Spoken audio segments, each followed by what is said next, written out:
कल हम लोग का क्लास कहाँ तक चला है? अपेक्षिक वेग। तो आपके सामने एक गेट पर ही क्वेश्चन पेपर मिला होगा, वो आपका प्रैक्टिस सेट है। तो ये प्रैक्टिस सेट हम लोग आज करेंगे, कैसे करना है सब सारे सवाल हम लोग आज इसी को देखने वाले हैं कि कैसे सब बनेगा। ठीक है,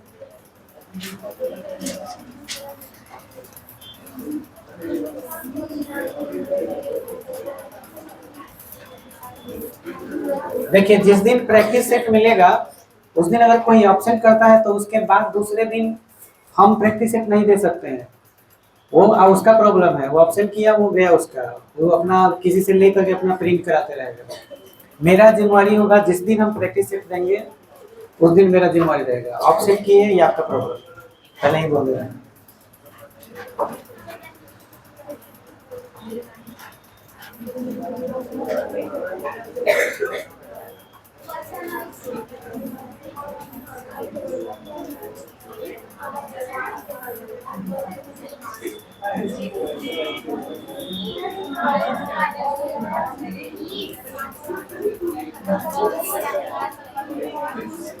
चलिए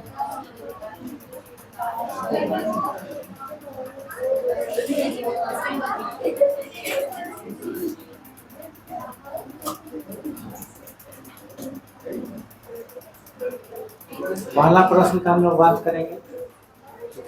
देखिए इसमें कह रहा है कि दो व्यक्ति ए और बी एक ही दिशा में क्रमशः 4 मीटर प्रति सेकेंड और 2 मीटर प्रति सेकेंड की चाल से चल रहे हैं। देखिए सवाल का आंसर बड़ा सोच समझ के दीजिएगा, क्योंकि हमने आपको बोला था कि ये सब सवाल भारी नहीं, लेकिन इसमें माइनस प्लस का बड़ा खेल है।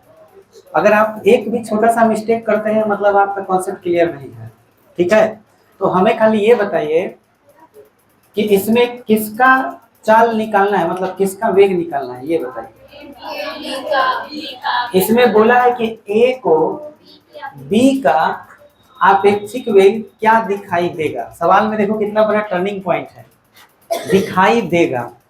तो ठीक से समझिए और आंसर दो में से एक कौन होगा, क्योंकि एक ही दिशा है तो या तो 4 - 2 होने वाला है या 2 - 4, इसमें से कोई एक ही आंसर होगा, या तो 2 मीटर पर सेकेंड या -2 मीटर पर सेकेंड। पिछला लेक्चर जो देखे होंगे उन्हें समझ में आ रहा होगा, या तो 2 होने वाला है या -2। ठीक है, तो कितने लोगों को लग रहा है कि 2 आंसर होगा, हाथ उठाइए। 2, चलिए बहुत बढ़िया। और -2 कितने लोगों को लग रहा है, और कितने लोगों को कुछ नहीं लग रहा है? बहुत बढ़िया।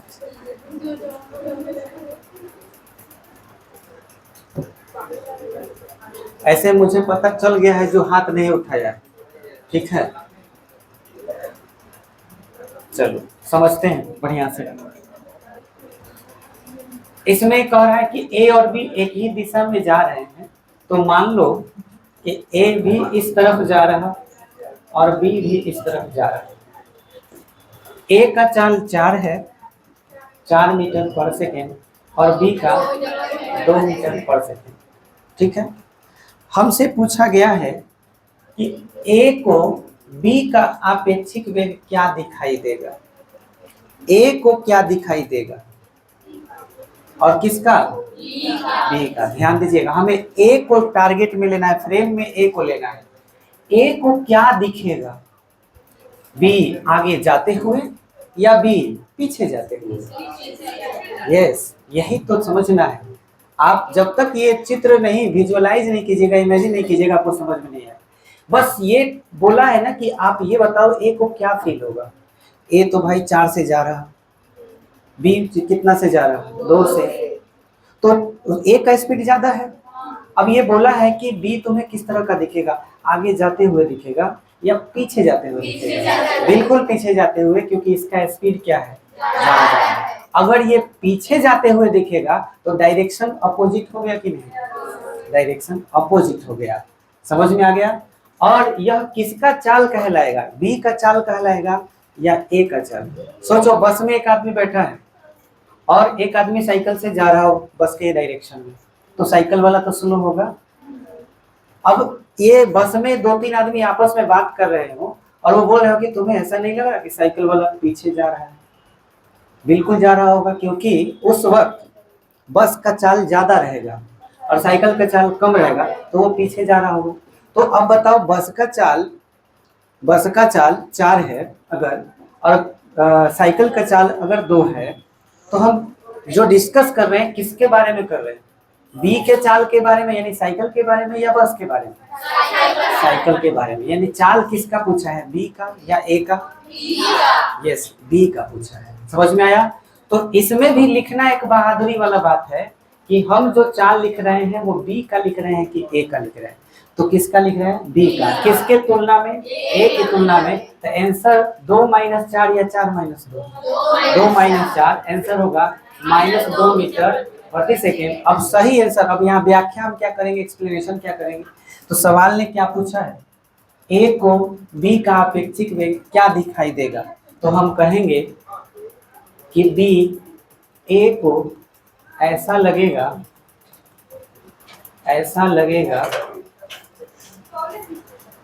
जैसे बी पीछे जा रहा है और पीछे जाने का वेग क्या होगा? पीछे जाने का वेग या चाल बोल सकते हो। यहाँ माइनस मत लिखना, क्योंकि हमने पीछे जब लिख दिया तो इसका मतलब हुआ वो माइनस हो गया। पीछे जाने का वेग कितना? 2 मीटर प्रति सेकेंड होगा। ये फुल एक्सप्लेनेशन हुआ 1 नंबर का। बोलिए, क्लियर हो गया? चलिए आते हैं सवाल नंबर 2 पर। कह रहा है कि 2 कारें एक दूसरे की ओर आ रही हैं। तो अब एक कार इधर से और एक कार इधर से, दोनों आ रही हैं। पहली कार की चाल 20 और दूसरे का 30। एक दूसरे के सापेक्ष उनका वेग, ये तो कोई भी बता देगा। बोलो, एक दूसरे के सापेक्ष उनका वेग क्या होगा? हाँ, एक दूसरे के विपरीत हो तो चाल को जोड़ देते हैं, दोनों जुड़ जाएगा, तो आंसर हो जाएगा 50। अब पहली कार के लिए अगर हम मान लो V1 लिख दे रहे हैं, ये पहली कार हो गई, और दूसरी कार के लिए हम क्या लिख दे रहे हैं? V2 लिख दे रहे हैं। अब बोला है एक दूसरे के सापेक्ष, मतलब 1 के सापेक्ष 2 का और 2 के सापेक्ष 1 का। समझ में आया? तो दोनों के लिए चाल, एक को पहले वाले को लगेगा कि वो कितना के स्पीड से जा रहा है, 50 से, और इसे भी लगेगा कि हम कितना के स्पीड से जा रहे हैं। इसीलिए हम सीधा सीधा इसका आंसर लिखेंगे कि दोनों का अपेक्षिक जो चाल होगा, और अपेक्षिक का इंग्लिश क्या होता है? Relative velocity. तो कुछ नहीं सिंबल देना हो, डायरेक्ट बताना हो, तो VR लिख देना है सीधे।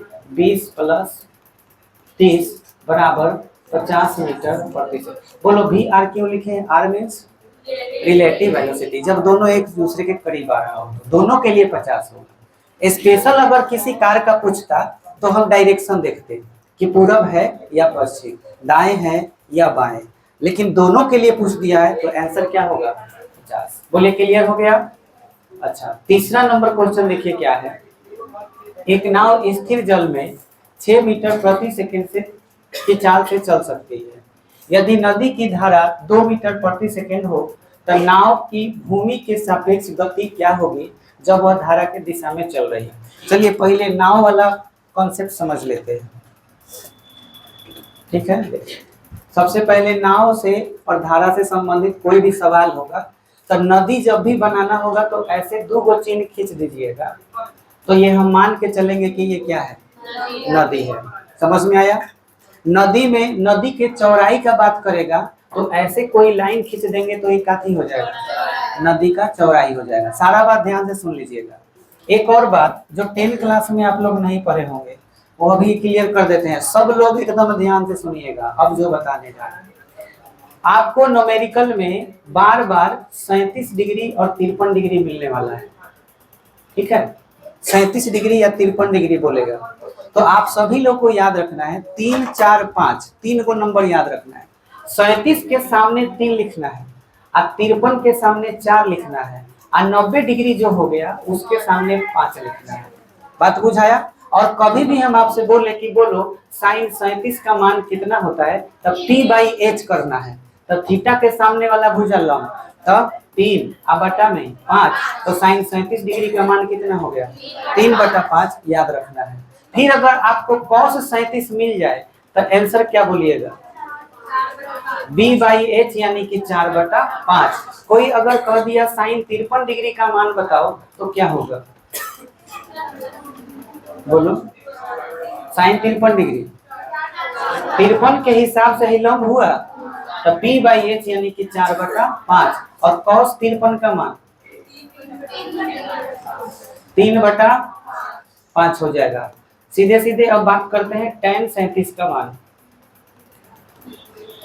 p/b होता है तो 37 के हिसाब से p/b 3/8, tan 53 डिग्री का मान 4/3। ये आप लोग नोट में लिख लीजिए, बहुत जरूरी चीज है, आगे आपको बहुत जरूरत पड़ने वाला है। आप पहला सवाल जो लोग नहीं बनाए हैं ये नोट कर लीजिएगा, पहले ये नोट कर लीजिए, 1 नंबर हटा देना। नाव धारा समस्या में बताओ, नदी बनाने के लिए ऐसे 2 लाइन खींच देते हैं। अच्छा, नदी में जब नाव का बात आएगा तब नाव के लिए खाली ऐसा ही एगो वृत्त खींच दीजिएगा, समझ जाइएगा क्यों नाव है। समझ में आया? नाव अगर ऐसे पार कर रहा हो, एक पार से वो पार जा रहा हो तो इस डायरेक्शन में एरो का चिन्ह देना है, और धारा के दिशा में जा रहा हो तो इस तरह से। समझ में आया? और उसके बाद ध्यान से समझिएगा, पानी जब बहेगा, पानी जब बह रहा हो तो पानी के लिए हम इस तरह से दे देंगे तो समझ जाइएगा कि ये क्या है, धारा का चाल हो गया।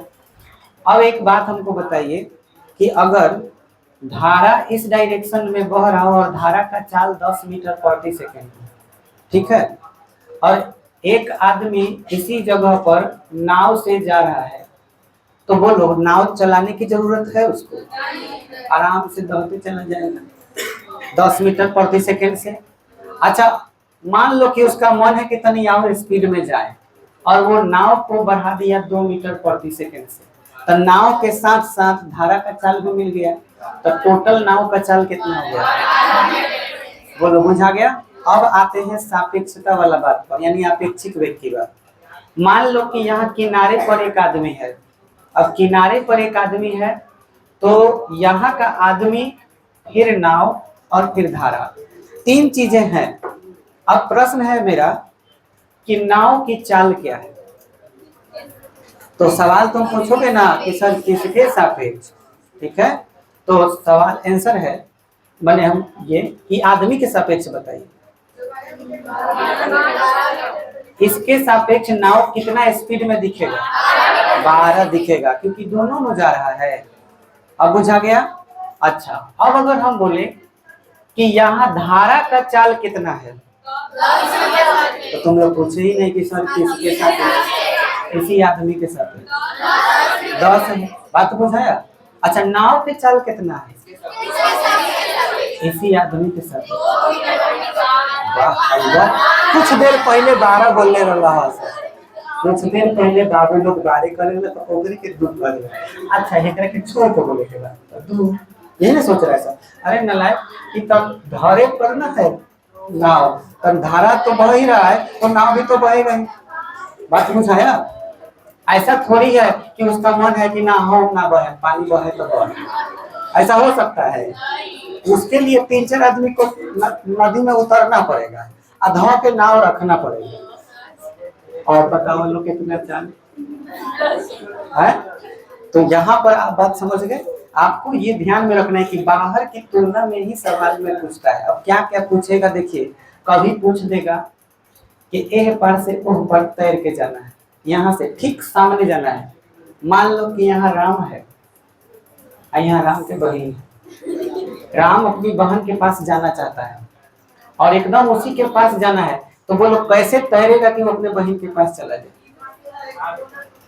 कह रहे हैं हाथ से तैरेगी, आराम से पहुंच जाएगी। नालायक, हाथ से ही तैरेगा है, लेकिन कहाँ से तैरे, किस डायरेक्शन में तैरे?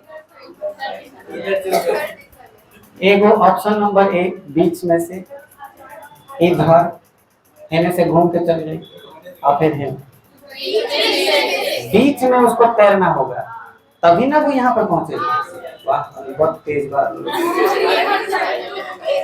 जौन आदमी यहाँ से तैरे के शुरू करी तब पानिया तैरे में बहुत अनु तंत्र के बहावत बहावत राम चिल्लाएगा बहना मैं आ रहा हूँ। लेकिन भाई बेचारा इधर तैरते जा रहा है, तैर तो रहा है लेकिन पानी उसको इधर घिसटाते घिसटाते हिया पहुंचा है। समझ में आया? ये बात याद रखिएगा कि उसे तैरने के लिए इस डायरेक्शन में तैरना होगा तब जाके तिरछा तिरछा में हाँ इधर तिरछा तैरेगा ना तो संभावना है कि बीच में आ जाए। अब कुछ लोग तिरछा के मतलब का समझ रहा होगा तैरने लगे तो हेडली करत करत वहीं से आओ हेने आ जाएगा। धारा के विपरीत दिशा भी नहीं होगा। तो सुन लीजिए इसका आंसर ये है कि आपको ये अगर बताना हो कि किस डायरेक्शन में तैरना है तो इसके लिए आपको धारा का चाल मालूम होना चाहिए। धारा का चाल के लिए याद रहिए कहाँ कहाँ हम तीर का चिन्ह खींच सकते हैं। इस डायरेक्शन में कहीं भी तीर का चिन्ह खींच दे उस सीधे किस चीज का चाल है? धारा का। मान लो कि धारा का चाल 3 मीटर प्रति सेकेंड है। मान लिए अभी देखो अभी तुम लोग को कॉन्सेप्ट सिखा रहे हैं एकदम बढ़िया से सुनोगे ना तो ऐसे सवाल एकदम ऐसे ही बन जाएगा। तो अभी ध्यान से लो धारा का चाल कितना है? 3 मीटर प्रति सेकेंड है। ठीक है। और ये जो आदमी है इसके तैरने का भी औकात पता होना चाहिए कि 1 सेकेंड में कितना तैर सकता है। समझ में आया? ये मत सीधा सीधा कितना तैर सकता है। अगर पानी में धारा नहीं बहता तो धारा अगर नहीं बहता तो इसका भी क्षमता होगा ना कि कितना तैर सकता है। मान लो कि इस पार से उस पार तक ऐसे ये तैर रहा है अगर तो इसके तैरने का जो चाल होगा वो मुझे पता होना चाहिए। मान लो कि इसका तैरने का चाल कितना है? 4 मीटर प्रति सेकेंड यानी इतना चाल से ही तैर सकता है। और सोचो कि ये पानी नहीं बहता तो बेचारा यहाँ तक पहुंच जाता। समझ में आया?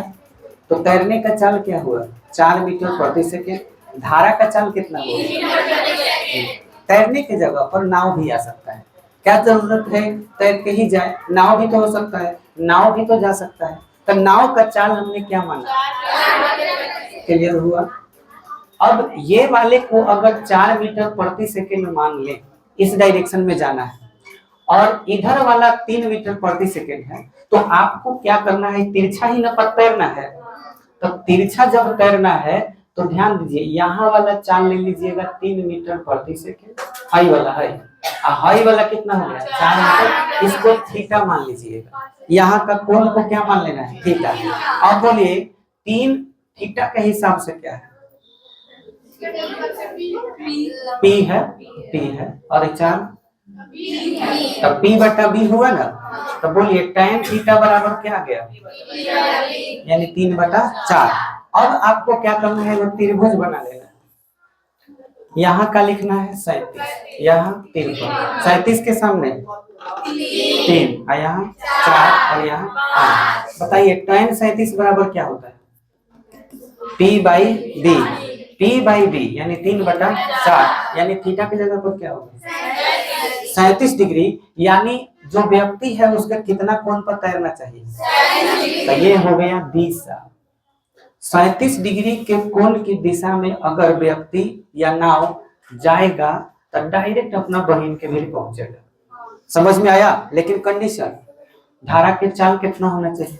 3 होना चाहिए। व्यक्ति का चाल कितना होना चाहिए? बोलो कॉन्सेप्ट बुझा गया? एक और बात, चाल नहीं तो यहाँ का दूरी भी रहेगा तो पता चल जाएगा। जैसे मान के चलिए कि यहाँ पर 40 मीटर दूरी है और हाइट 30 मीटर है। समझ में आया? यहाँ का दूरी 30 मीटर, यहाँ से इधर सामने 30 पड़ रहा है तो भी हम tan थीटा का मान निकालेंगे तो हमारा मान निकल जाएगा कि एंगल कितना होगा। बुझा गया? अब आते हैं सवाल पे।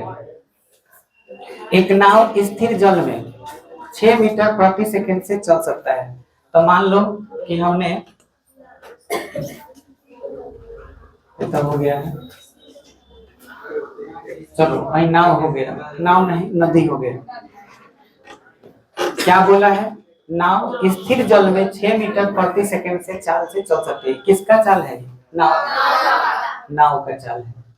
तो नाव इधर मान के चलो कि ये नाव हो गया, ये बह रहा है कितना से चल रहा है 6 मीटर प्रति सेकंड, ऐसे आगे जा रहा है।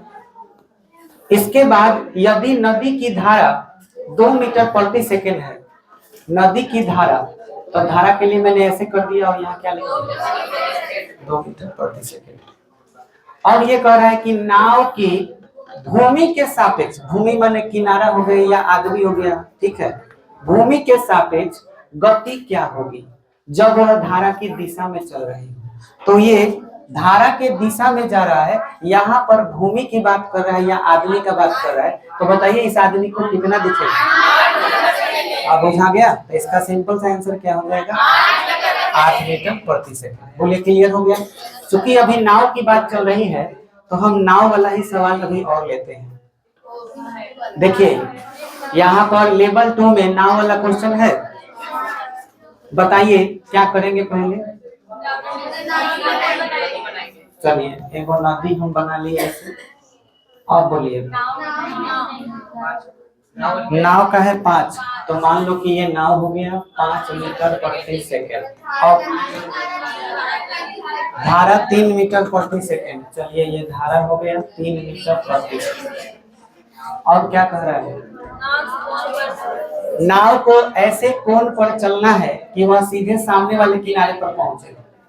नाव को ऐसे कोण पे चलना है। तो अब हमारा चित्र बदल जाएगा। ये हमारा पहला चित्र था, लेकिन अब हमारे चित्र में ये कह रहा है कि नाव यहाँ से चलेगा और यहाँ पहुंचेगा। समझ में आया? तो ये देखिए ये लाइन खींचे हैं, तो इस लाइन, यह लाइन किस चीज को प्रदर्शित करेगा? 5 को कि 3 को? 2। तो ये 5 मीटर प्रति सेकंड हो गया। क्लियर? नाव को यहाँ से यहाँ पहुंचना है, ठीक है। तो कैसे चलना पड़ेगा? नाव को तिरछा चलना पड़ेगा, ये इस डायरेक्शन में जाएगा। और बताइएगा कि ऐसे एरो का चिन्ह देंगे जब भी, तो ये काती को प्रदर्शित, तो ये तो यहाँ भी दे सकते थे। तो बोलो ये कितना हो गया? 3 मीटर प्रति सेकंड हो गया। इसको क्या मानेंगे? ठीक है। तो ये हमारा कितना नंबर सवाल था? 6 नंबर का। चलिए अब 6 नंबर का यहाँ चित्र बन चुका है। अब मुझे चाहिए कोण। तो अब बताइए थीटा के सामने वाला भुजा P हो गया, और ये क्या हो गया? D tan थीटा बराबर क्या हो जाएगा? 3/5। 3/5 कोई एंगल नहीं है, हमको ये नहीं मालूम है कि ये कितना डिग्री का है। तो उस कंडीशन में कैसे लिखते हैं? थीटा लिख देंगे, tan को इधर लाएंगे और इसके माथा पर ऐसे -1 लिख देंगे। इसको पढ़ते हैं इनवर्स, ठीक है। तो आंसर हो जाएगा tan इनवर्स 3/5। ये एंगल हो जाएगा, ये हमारा आंसर हो गया। अब आप ये जानना चाहते हो कि लगभग कितना एंगल के करीब में होगा। मान लो कि ऑप्शन दे दे डिग्री में, तुम्हें पता करना हो कि कई डिग्री है। तो इसके लिए तुम्हें tan का नॉलेज होना चाहिए। tan 0 का मान क्या होता है? 0 डिग्री। 30 डिग्री का कितना होता है? 45 डिग्री का, 60 डिग्री का, 90 डिग्री, भाला बारा अनंत होगा है। और देख लो बाबू लोग, देख लो तो बंद नहीं हो रहा है, गर्मी जो है चरम सीमा पर है। देखिए कोण कितना था? 0 डिग्री। फिर कितना था? 30 डिग्री। फिर कितना था? 60। फिर 45। अब बताइए √3 का मान कितना होता है? 1.73 है ना। अब सुनिए ध्यान से, यह मान जो है बढ़ रहा है कि घट रहा है? बढ़ रहा है। लगभग कितना के करीब में है? 2 के करीब में। 1.732 जो है ये लगभग 2 के करीब में है। यानी हम ये अच्छी तरह जान गए कि अगर 60 डिग्री का कोण बनेगा तो लगभग यहाँ पर वैल्यू 2 आना चाहिए 3/5 की जगह पर लगभग। लेकिन देखिए ऊपर छोटा है और नीचे क्या है? बड़ा। अगर हम 3 में 5 से भाग भी देंगे तो 0 पॉइंट से शुरू होगा। अब 0 पॉइंट का मतलब हुआ कि जरूर 60 और 0 के बीच में होगा। समझ में आया? तो आपको ऑप्शन भी देगा ना तो बड़ा सोच समझ के ऑप्शन देगा। ऐसे सवाल है, ए वो ऑप्शन दे देगा 18 डिग्री, बी में दे देगा 75 डिग्री, सी में दे देगा 78 डिग्री, और डी में दे देगा 89 डिग्री। तो क्या आंसर मारिएगा? बिल्कुल 18 डिग्री, क्योंकि स्टार्टिंग कितने से हुआ है? 0 पॉइंट से, तो इसलिए इसका एंगल जरूर 0 और 60 डिग्री के बीच में होगा। अगर ऐसा नहीं होगा तो ऑप्शन में कभी tan इनवर्स लिखा रहेगा, sin इनवर्स लिखा रहेगा, ऐसे लिखा रहेगा। समझ में आया? हाँ, ये आंसर sin इनवर्स में भी हो सकता है। sin इनवर्स में कैसे हो सकता है? तो ये वाला हम मान निकाल लेंगे। तो देखो ये कर्ण है, कर्ण का मान कैसे निकालते हैं? लंब का स्क्वायर और आधार का स्क्वायर। तो बोलो 3 का स्क्वायर 9 और 5 का स्क्वायर 25, रूट अंडर कितना आएगा? 34 आएगा। क्या 34 आ रहा है? 25 और 9 जोड़ लो, रूट अंडर 34। तो यही आंसर साइन थीटा बराबर p बाई एच होता है। तो p का मान कितना? 3, h का रूट अंडर 34। तो थीटा बराबर साइन इनवर्स 3 बटा रूट अंडर 34। तो आंसर ये भी सही है, इसका मतलब भी वही है, इसका मतलब भी वही है। बोलिए क्लियर हो गया? चलिए, तो अब सभी लोग इस 6 नंबर का सॉल्यूशन आप नोट कर सकते हैं। चलो एक केवल ये कर दे रहे हैं, इससे तुमको हिंट्स मिल जाएगा आगे कैसे करना है। एक पक्षी हवा में 12 मीटर प्रति सेकेंड चाल से किस दिशा में? उत्तर दिशा। उत्तर दिशा के लिए बोलो। ऊपर ऐसे बना दे रहे हैं, कितना? 12 मीटर प्रति सेकेंड बना दिए। फिर कह रहा है हवा पूर्व दिशा में 5 मीटर प्रति सेकेंड से चल रही है। तो वही ना बात हुआ। कौन दिशा में? पूरब के नहीं, इधर कितना से? पक्षी ऐसे उड़ रही है, हवा ऐसे बह रही है, तो पक्षी किधर जाएगी? मान लो कि कोई सीधे जा रहा है, मान लो तुम ही लोग साइकिल ऐसे चलाते हुए जा रहे हो, साइकिल चलाते जा रहे हैं, कोनो एक लत धरा दिए, तो साइकिल का डायरेक्शन किधर? इधर हो जाएगा, इधर। समझ में आया? लेकिन जो पहले ही से लात मारते जा रहा है, मान लो कि साइकिल चला रहे हैं और हवा इस डायरेक्शन में बह रहा है, खूब जोर से बह रहा है, तो हैंडल धीरे धीरे घुमत बढ़ा दबा। समझ में? तो क्या है, साइकिल सीधे नहीं जाएगा, ऐसे तिरछे हो जाएगा। तो बताओ, पक्षी ऐसे उड़ रही है और हवा इधर है, तो पक्षी किधर? हाँ, तो हवा यही केवल बह रहा है कि नीचे भी बह रहा है?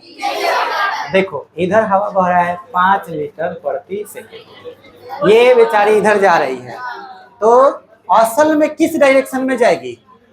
इस डायरेक्शन में जाएगी। समझ में आया? पक्षी इधर जाने वाली है। अब सवाल ये है कि इसका मान हम कैसे निकालें? तो बहुत आसान है, अगर यहाँ एगो लाइन खींच दिया जाए तो ये इसके समांतर हो जाएगा, तो अगर यह 12 तो यह भी 12 हो जाएगा, बन जाएगा क्या चीज? समकोण त्रिभुज। समकोण त्रिभुज में है ये ना मान निकालना है, तो लंब का स्क्वायर आधार का स्क्वायर कर लेंगे, कर्ण का मिल जाएगा। तो है लाइन खींचने की जरूरत नहीं है, सीधे आपको इसका मान निकालना है ना, पक्षी का निकालना है। तो पक्षी का इंग्लिश तभी यहाँ पे बी लिख दे रहे हैं, आपको भी निकालना है। तब भी अगर निकालना है तो सीधे 12 के स्क्वायर प्लस 5 के स्क्वायर का रूट ओवर 144 प्लस 25 169 13 मीटर प्रति सेकेंड। कहाँ पूछा है ये? क्या पूछा है? हो रही है। तो भूमि के सापेक्ष पक्षी की गति का परिमाण क्या होगा? तो यही होगा आंसर। अब बोलो, बुझा गया? चलिए 7वां नंबर देखिए।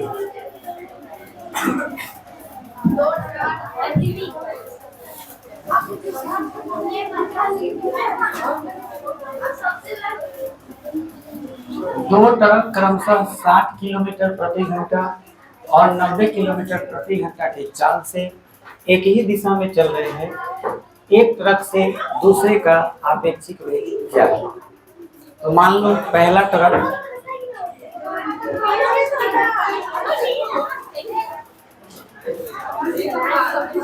माना पहले ट्रक की चाल, इसको भी ए मान लेते हैं, और दूसरे ट्रक की चाल को क्या मान लेंगे? भी। प्रश्न में भी ए का मान दे दिया है कितना, 60 किलोमीटर प्रति घंटा, और भी का मान कितना दे दिया है, 90 किलोमीटर प्रति घंटा। अब बताइए दोनों की दिशा समान है तो प्लस में होगा, और एक दूसरे के विपरीत होता है तो प्लस एवं माइनस। तो दिशा देखिए तो क्या है, एक ही है तो प्लस में लिया जाएगा। अच्छा, अब बोल रहा है कि एक तरफ से दूसरे तरफ का अपेक्षित वेग, बोलो किसका निकालना है और किससे तुलना करना है। तुलना ए से करना है बी में कि बी से तुलना करना है ए में। एक तरफ से मतलब एक पहला तरफ से तुलना करना है, निकालना किसका है, बी का निकालना है। यानी हमें निकालना है बी किसके तुलना में, ए की तुलना में। कैसे निकालेंगे, बी का निकालना है तब बी भी जा रहा है 90 से, ए भी जा रहा है 60 से, निकालना है बी का, तो किससे किसको माइनस किया जाएगा। नहीं समझ में आ रहा तो एरो का चिन्ह देकर कर सकते हैं। ये है भी ए और ये है भी बी। अब बताइए निकालना किसका है, बीबी का निकालना है, तुलना इसे करके। तो ये वाला इसका चाल कितना होगा, इससे तुलना करेंगे तो 30 होगा ना इसका चाल, इससे तुलना करेंगे तो। अब इसी 30 के बारे में बताना है आपको कि ये प्लस में होगा कि माइनस में, प्लस में ना होगा। ये भाई इधर में जा रहा है। अच्छा, अगर ये बोला जाता कि ए का चाल बताओ, हाँ क्योंकि वो किधर जाएगा, उसे पीछे की ओर उसका चाल हो जाएगा ना, वो पीछे जा रहा होगा। तो इसलिए हम 90 से 60 या 60 से 90। हाँ अच्छा, बी के लिए 90 माइनस 60 इक्वल टू कितना, 30 किलोमीटर पर आवर। आंसर है समझ में। 8 नंबर क्वेश्चन पे आते हैं। दो जहाज एक ही बिंदु से एक ही समय पर चलते हैं। दो जहाज एक ही बिंदु से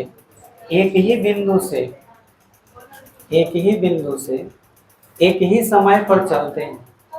पहला उत्तर की ओर, ये उत्तर हो गया कितना से 40 से, और दूसरा पूरब की ओर, पूरब इधर हो गया 30 से। 2 घंटे बाद उनका आपेक्षिक वेग, जब भी दिशा अलग अलग हो तो आपेक्षिक वेग इनके परिणामी को कहते हैं। परिणामी का मतलब हो गया कि ऐसे सोचना है जैसे मान लो एक आदमी यहाँ पर है और इस आदमी के 2 हाथ हैं। एक आदमी को 2 हाथ होता है क्या। अब मान के चलो मेरा हाथ कोई ऐसे पकड़ लिया और ऐसे पकड़ के और हमको आगे खींच रहा है, और फिर मेरा एक आदमी क्या किया, एक आदमी ऐसे हाथ पकड़ ले, देखो कितना का एंगल बन गया, 90 का बन गया ना। तो एक आदमी इधर खींच रहा है उतना ही बल से जितना ये खींच रहा है, तो हम किधर जाएंगे। बहुत तेज बल। अच्छा चलो, दो आदमी, एक आदमी इधर खींच रहा है, एक आदमी इधर खींच रहा है, हम किधर जाएंगे। जिसमें ज्यादा बल होगा वो हमारा हाथ, और बहुत ज्यादा बल होगा तो हम बीच में रह जाएंगे, हाथ लेके चला जाएंगे। क्या ऐसा होगा? बिल्कुल हो सकता है। अच्छा, ऐसे तिरछा कोई खींच रहा हो, एक इधर से एक इधर से, तो बीच में, बस वही बात समझा रहे थे कि अगर तिरछा बल लगता है 2 जगह से तो वो प्रायः जो बॉडी जो होती है वो बीच में जाती है। तो एक व्यक्ति को इधर खींचा जा रहा हो और इधर, तो ये जाएगा किधर। इसी वाले को परिणामी बोलते हैं। समझ में आया? ये रहा हमारा परिणाम। अब इसका मान अगर निकालना है तो यहाँ अगर जैसे ही लंब डालोगे तो 40 यूनिट इस 40 यूनिट के क्या हो जाएगा, बराबर एक समकोण त्रिभुज हो जाएगा। अब समकोण त्रिभुज में कर्ण का ही ना मान निकालना है, और कर्ण बराबर क्या होता है, लंब स्क्वायर जो आधा स्क्वायर। बोलो तरीका बुझा गया। अब इसको चलो बनाते हैं। बोलो कैसे चित्र बनाए।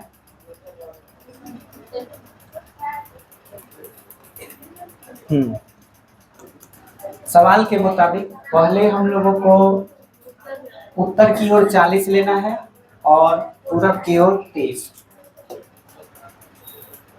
40 किलोमीटर पर आवर, और इधर ले लेना है 30 किलोमीटर पर आवर।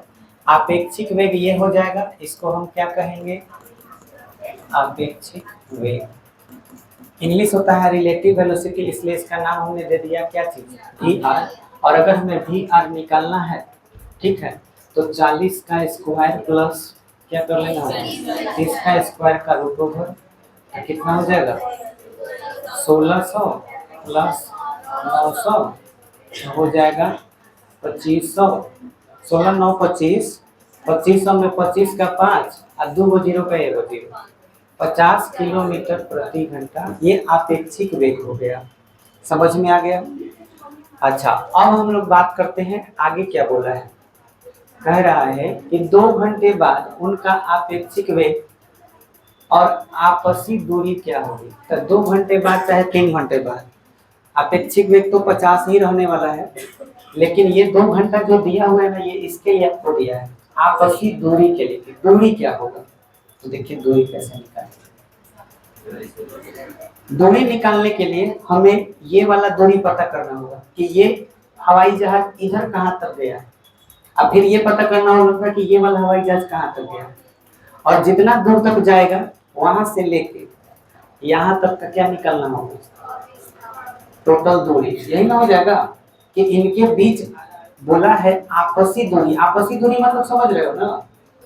आपसी दूरी का मतलब हुआ जहां पहले हवाई जहाज पहुंच चुका है 2 घंटा बाद, तो पहला वाला और दूसरा वाला जहां पहुंच गया है उसके बीच का दूरी। आपसी दूरी का सीधा मतलब हो गया विस्थापन। ये बात समझ पा रहे हो? आपसी दूरी बोलने का मतलब, तो मुझे ये पता करना होगा कि ये कितना दूरी है, तो मुझे फिर से चित्र बनाना होगा इसी में। और आप लोग ये बताइए इधर चाल कितना है? 30 है, तो 30 है तो ये हो गया चाल, और ये किस दिशा में है? पूर्व दिशा में। और ये तो बस ये बताइए उत्तर दिशा में, उत्तर दिशा में दूरी कितना होगा? दूरी बराबर फॉर्मूला होता है चाल गुना समय। चाल गुना समय 40 गुना 2 कितना? 80 किलोमीटर। 80 किलोमीटर। बोला ना? समझ में आया? अच्छा, पूर्व दिशा में, पूर्व दिशा में दूरी, तो फॉर्मूला यही रहेगा चाल गुना समय। तो चाल 30 समय 2 60 किलोमीटर। ये कितना गया है? मान लो हवाई जहाज यहाँ आ गया ये वाला, और ये यहाँ आ गया, तो है ना आपसी दूरी हुआ, इसको हम कहेंगे आपसी दूरी। समझ में आया? इसलिए दोनों जहाजों के बीच, जहाज में था, जहाजों के बीच आपसी दूरी बताइए। तो ऐसा नहीं लग रहा कि ये कर्ण है? कर्ण बराबर लंब के स्क्वायर आधार के स्क्वायर, यानी का 80 का स्क्वायर प्लस 60 के स्क्वायर का रूट होगा, कितना हो जाएगा? 6400 3600 कितना हो जाएगा? 64 है 36 100 100 पर 2 जीरो, तो 1 100 का मतलब 1 जीरो फिर 1 जीरो, टोटल कितना किलोमीटर? 100 किलोमीटर। ये आंसर हो जाएगा दूरी। दूसरा तरीका ये था कि सीधे सीधे अपेक्षित वेग मालूम था ना, तो इसका अपेक्षित वेग कितना आया था? 50। कई घंटा बाद निकालना था? 2 घंटा बाद। तो इससे भी सीधा सीधा निकाल सकते थे 50 गुना 2 बराबर 100 किलोमीटर। समझ में आ गया? दोनों तरीके से बना सकते। चलिए आगे देखिए कितना नंबर 9। एक विमान हवा में 300 किलोमीटर प्रति घंटा की चाल से उत्तर दिशा की ओर उड़ रहा है। हवा पश्चिम दिशा से 100 किलोमीटर प्रति घंटा की चाल से चल रही है।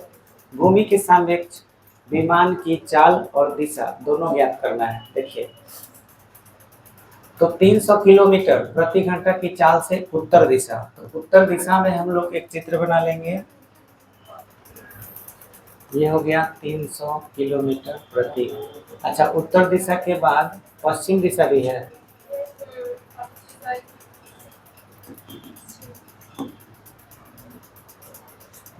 हवा पश्चिम दिशा से 100 किलोमीटर, पश्चिम दिशा से 100 किलोमीटर प्रति घंटा की चाल से चल रही है। पश्चिम दिशा से बोलने का मतलब हुआ पश्चिम दिशा से पूरब की ओर। तो इधर आपका हो, इधर 300 किलोमीटर पर आवर, ये उत्तर हो गया। पश्चिम दिशा से इस डायरेक्शन में कितना से 100 किलोमीटर पर आवर।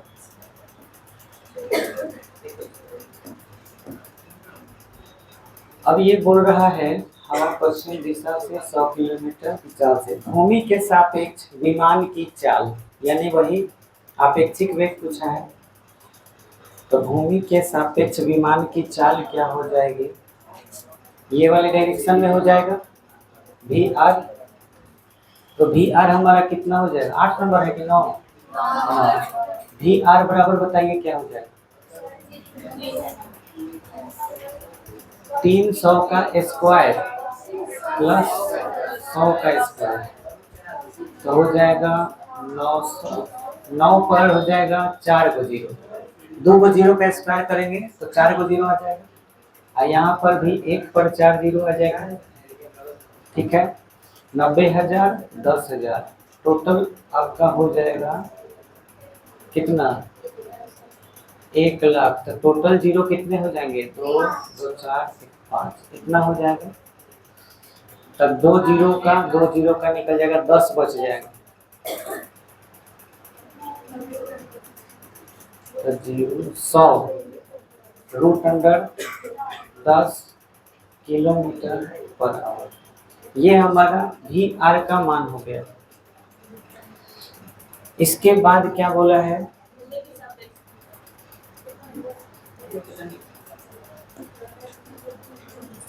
विमान की चाल तो हो गई, दिशा ज्ञात करना है। दिशा का मतलब बताइए क्या होगा, दिशा का मतलब हुआ कि कितना एंगल पर जाएगा ये, जमीन से कितना एंगल पर। तो एक तो आपका ये दिशा होगा,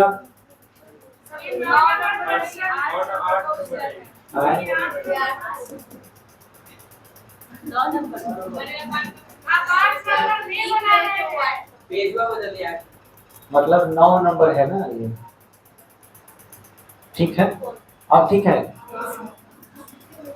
अच्छा यहाँ का जो एंगल होगा, देखिए हाई वाला कौन सा दिशा हुआ, आइए उत्तर, तो दिशा होगा उत्तर पूर्व दिशा में, लेकिन कोण भी बताना पड़ेगा कि कितना कोण पर उड़ेगा, ये वाला एंगल बताना है।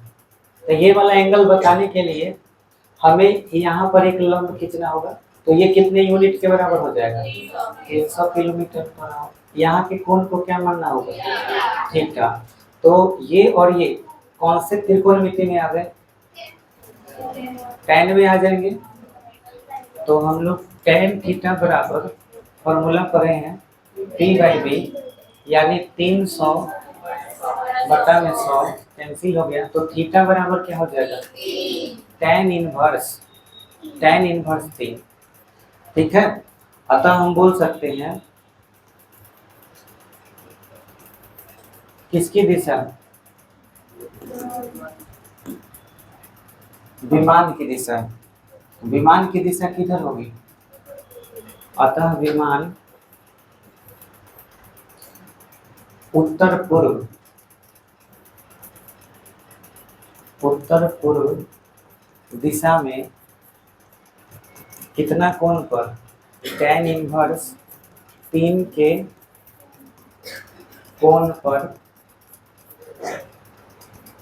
उड़ेगा। समझ में आया, कितना एंगल के करीब होगा कोई बता सकता है, 3 tan इनवर्स 3 कितना डिग्री के आसपास होगा, किसके बीच में होगा, 0 30 के बीच, या 30 45 के बीच, या 45 60 के बीच, या 90 और 60 के बीच। तो बहुत ही सिंपल है, बहुत बार बता चुके हैं। tan इनवर्स, tan 0 का मान 0 होता है, tan 30 का मान, और tan 45, और tan 60, और tan 90। tan का मान कुछ भी हो सकता है, ये सब वास्तविक संख्या है। तो √3 1.732 को कहा जाता है, जो कि लगभग कितना के करीब है। तो देखो 0 के बाद यहाँ 1 आया, 1 के बाद 2 आया, तो इसके बाद में 3 आएगा, तो ये 60 डिग्री का है, आइए है 90। तो एंगल किसके बीच होगा? 60 और 90 के बीच होगा। बोलो क्लियर हो गया? अच्छा एक और बात, मान लो कि 100√10 मेरा यहाँ पे आया है VR अपेक्षिक वेग, √10 का मान लिखना हो तो कैसे लिखेंगे? तो आपको एक ट्रिक सिखा रहे हैं, ट्रिक ध्यान से सीखिएगा। रूट का मान कैसे निकालते हैं? आपको वर्गमूल किसी भी चीज का निकालना हो, जैसे बताओ 16 का वर्गमूल, ये तो कोई भी बता देगा, लेकिन वही 17 का बताना हो बहुत बड़ा दुख हो गया। 15 का बताना हो तो किसी भी नंबर का स्क्वायर रूट आपको निकालना हो न्यूमेरिकल बनाने के लिए, ठीक है? तो कैसे निकालते हैं समझिएगा। मान लीजिए आपको √10 का वैल्यू चाहिए, या √17 का मान चाहिए, या रूट आपको बहुत सारा नंबर है ना, सबका निकाल के दिखाते हैं। अगर इसका चाहिए तो आपको इसके पास ऐसा नंबर ढूंढना है जिसका वर्गमूल निकलता है, ठीक है? अब 10 को ऐसा तरीका से लिखो कि 9 भी उसमें शामिल हो जाए और 10 भी आ जाए, तो 9 + 1। बोलो बुझा गया? अब क्या करना है कि इस तरह से आपको ऐसे चिन्ह देना है। 9 का वर्गमूल कितना होता है? 3 लिखना है। केवल वर्गमूल इसी का लिखना है, इसका नहीं लिखना है, समझ में आया? इसको ऐसे ही उतरना है। तो 9 का वर्गमूल बीच में क्या है? प्लस दे देना है। 1 का वर्गमूल नहीं, 1 को ही उतार देना है, बुझा गया? अब बाटा में इसका दोगुना लिखना है, 6, समझ में आया? और इधर 1 में भाग दे देना है 6 से, तो 0 दशमलव देंगे तो 0 होगा। अब कितना मतलब है? कितना आया? 4, कम से कम 2 अंक तक भाग देना है, फिर 0, कितना मतलब? 6। तो अब आपको 3 + 0.16 हुआ, जोड़ लेना है 3.16, यही √10 का वर्गमूल हो गया। बोलो ट्रिक बुझाया? अच्छा बुझा गया तो एक बताओ, यहाँ पर हम ट्रिक लिख दे रहे हैं, बताओगे? √17 निकालना है, बताओ कैसे निकालोगे? √17 नहीं, √15 बताओ, ज्यादा अच्छा है। चलो बताओ कैसे लिखोगे? 15 के करीब कौन सा नंबर है? 14 की 16? 16, तो 16 - 1 ना लिखाएगा, वही नंबर लिखना है जो उसके करीब में हो। समझ में आया? चलो ट्रिक बताओ क्या है? 4, ठीक है, -1, 4 दूना 8 लिख दिए। अब 1 में भाग दे दो कितना से? 0.8, 1 शेष 2, 0 होगा, 8 दूना 16 होगा ना? तो बोलो 4 - कितना हुआ? और 2 अंक आया है, तो ऐसा करो कि 4 के बाद दशमलव देके 2 0 लिख दो, घटाने में सुविधा होगा। 10 से 2 गया 8, 9 से 1 गया 8, और उसके बाद यहाँ कितना? 3.88, ये √15 का मान हो गया। बोलो ट्रिक बुझा गया? सब कोई निकाल लेगा? एक छोटा सा टेस्ट लेते हैं आप लोग का, आप फिर बाद में उतार लीजिएगा। अभी एगो हमको निकाल के ऐसे ही दिखा दीजिए, तो हम समझ जाएंगे कि आप लोग हमको √27 का बताइए। √27 न्यूमेरिकल बनाने के लिए ट्रिक बताए हैं, न्यूमेरिकल में आपको बहुत यूजफुल हो। तो ये ट्रिक देखिए कैसे हम लोग एक बार चेक कर लेते हैं आप लोगों का। 27 है, आपने क्या किया है इसके +2, अब बोलो 5, 2/10, वाह बहादुर, बोलो बुझा गया? चलिए बहुत अच्छा, मिशन सक्सेसफुल। अब बताइए ये न्यूमेरिकल बनाना है हमको, हमारा आंसर दशमलव में दिया है, रूट दिया ही नहीं, तो क्या करोगे? 10 का वर्गमूल बताओगे कितना था? 10 का वर्गमूल 3.16, तो यहाँ पे लिख सकते हैं हम लोग बनाने के लिए इसको, बराबर में 100 × 3 दशमलव कितना आएगा? 316 किलोमीटर पर।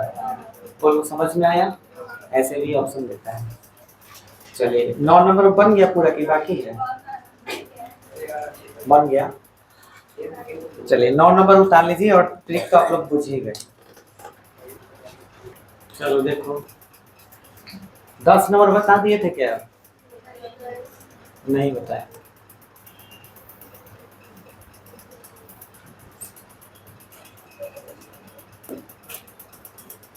देखो नाव वाला सवाल है, तो हम लोग एक नदी बना ले रहे हैं। कह रहा है कि एक नाव की गति स्थिर जल में 6 मीटर प्रति सेकेंड है। नदी की चौड़ाई 120 मीटर। चौड़ाई मतलब है वाला में 120। फिर बोला है कि धारा की गति 3 मीटर पर सेकेंड है। नाव को सीधे सामने वाले किनारे पर पहुंचना है, तो उसे किस कोण पर चलना होगा? नाव कहाँ से चलेगा? यहाँ से तिरछा चलेगा कि सीधा? सामने पहुंचना चाहता है यहाँ, तो तिरछा चलेगा, ऐसे चलेगा। अब नाव जब चलेगा तो उसका चाल कितना होगा नाव का? देख लो नाव का चाल कितना है? इसका चाल है 6 मीटर पर सेकेंड। ये नाव का चाल हो गया, ये हो गया एंगल यानी थीटा। धारा का चाल क्या है? धारा के लिए तीर का चिन्ह कैसे देते हैं? इस तरह से समांतर। तो क्या हम यहाँ भी दे सकते हैं? ये कितना है? 3 मीटर हो गया ना। अब हम देख लेते हैं क्या क्या चाहिए।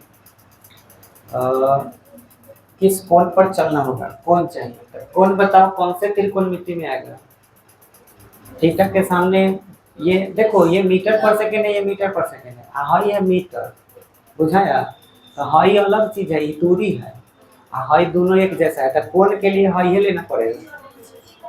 तो ये काठी में आ रहा है, साइन में, कॉस में, काठी में, साइन में। तो साइन थीटा बराबर p/h मतलब 3/6 कट गया। 1/2 कई डिग्री का होता है?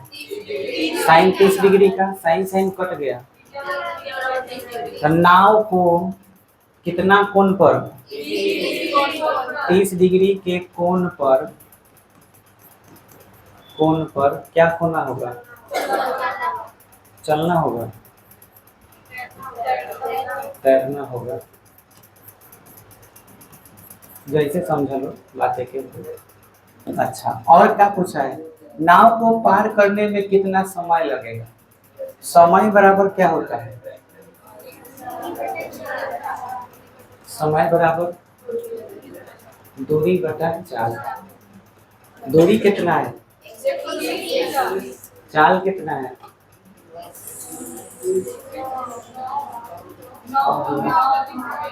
9। अच्छा ये बताओ लो, हैकर काम का है? इसका काम है धक्का देना। समझ में आया? और नाव का काम क्या है? पार होना। पार इसको कौन करा रहा है? 6। और धक्का देके इन्हें कभी लेके कौन जा रहा है? ये बात याद रखना, इससे इस पर कोई प्रभाव नहीं पड़ता है। समझ में आया? भले पानी दहा रहा हो, उससे फर्क नहीं पड़ता है। उसका ये वाला चाल और ये वाला चाल से कोई मतलब नहीं होता है। समझ में आया? ये वाला इस पे कोई प्रभाव नहीं डालेगा और ये वाला इस पे कोई प्रभाव नहीं डालेगा। इसका काम है उस पार लेके जाना, और 3 का काम है कि हम धकेलते जाए। समझ में आया? तो इसलिए समय अगर आपको निकालना है तो इस दूरी माने यहाँ से यहाँ तक पहुँचने में भले उस भाव ऐसे घूम करके आया। समझ में आया? लेकिन पार होने में ले करके जाने वाला कौन है? 6 मीटर प्रति सेकेंड। तो टोटल आपका समय बराबर दूरी बटा चाल। तो दूरी हमारा कितना हो गया? 120। चाल 6 लिया जाएगा, अगर 9 लेते हो तो गलत हो जाएगा। आया समझ में? तो कितना हो जाएगा? 100 दूना 12 कै सेकेंड? 20 सेकेंड। 20 सेकेंड में पार। इसमें कौन सा नया कॉन्सेप्ट सीखा सब? अगर आपको समय निकालना है किसी चीज का, तो जिस चीज के लिए आप निकाल रहे हो उसी का आपको चाल लेना है। नाव का निकालना है तो नाव के लिए लेना है। अगर आपसे ये पूछ दिया जाए कि यहाँ से यहाँ तक ड्रिफ्ट होने में, यहाँ से यहाँ तक पहुँचने में, इस जगह से यहाँ तक पहुँचने में कितना समय लगेगा, तब आपको क्या लेना पड़ेगा। ठीक, समझ में आया। चलिए सब हो गया ना। इसमें और कुछ पूछ रहा है, ये तो हो ही गया। चलो यहाँ पे देख लो, एक व्यक्ति 5 मीटर प्रति सेकंड की चाल से उत्तर की ओर चल रहा है। उत्तर है ये ना, हो गया 5 मीटर प्रति सेकंड की चाल से, ये सब का हिंट्स दे रहे हैं 5 मीटर प्रति सेकंड से, और हवा को पश्चिम दिशा से 3 मीटर प्रति सेकंड की गति से बहती हुई महसूस कर रहा है। तो हवा इधर हो गया पश्चिम दिशा से कितना, तो परिणामी बीच में आ जाएगा। तो बोलो हवा की वास्तविक दिशा और वेग ज्ञात करना है। तो वेग आप बड़े आराम से निकाल सकते हैं। वेग हमको निकालना है तो वेग के लिए 5 का स्क्वायर और 3 का स्क्वायर कर दीजिएगा, निकल जाएगा। इसके लिए हवा के लिए भी और साथ ही साथ व्यक्ति के लिए भी। व्यक्ति का अपेक्षित वेग पूछा जाए तो भी ये आंसर, हवा का भी पूछा जाए तो यही आंसर। बुझा गया। अब दिशा पूछ रहा है तो यहाँ पे एंगल निकालना होगा। अब एंगल के लिए यहाँ थीटा लिखिएगा, तो थीटा जैसे ही लिखिएगा तो यहाँ कितना आ जाएगा 5। तो इससे आपका tan इनवर्स कितना आ जाएगा 5/3 होगा ना, tan इनवर्स 5/3। अच्छा ये जब आ जाएगा तो कौन सी दिशा में आपका ये हो गया, ये पूरा उत्तर की दिशा है। बोलो इसी के जैसा अभी बनाए हैं, तो आपको 11 नंबर ऐसे ही बना लेना है। ठीक है। 12 नंबर, दो नाव एक दूसरे की ओर चल रहे हैं। एक की चाल 10 है और दूसरे की चाल 15। एक दूसरे की ओर ऐसे, तो चाल तो जुड़िए जाएगा है ना। 10 मीटर पर सेकेंड है, ये है 15 मीटर पर सेकेंड। प्रारंभिक दूरी यानी कि जब ये चले थे यहाँ से और यहाँ से, तो इनके बीच का दूरी था कितना 150 मीटर। ये 150 मीटर था आरंभिक दूरी। तो वे कितने समय में मिलेंगी और आपेक्षिक वेग क्या होगा। तो पहला बात कि आपेक्षिक वेग VR मान लीजिए, तो 10 + 15 यानी 25 मीटर प्रति सेकेंड हो जाएगा आपेक्षिक वेग। कितने समय में, यानी समय का फॉर्मूला क्या होता है दूरी बटा चाल। तो दूरी कितना होगा, चाल तो दोनों में चल रहा है, तो कौन सा चाल लिया जाएगा 25। तो 25 × 150 कै सेकेंड 100 सेकेंड। बोलो खत्म। चलिए वही वाला आप लोग चाहें तो उतार सकते हैं।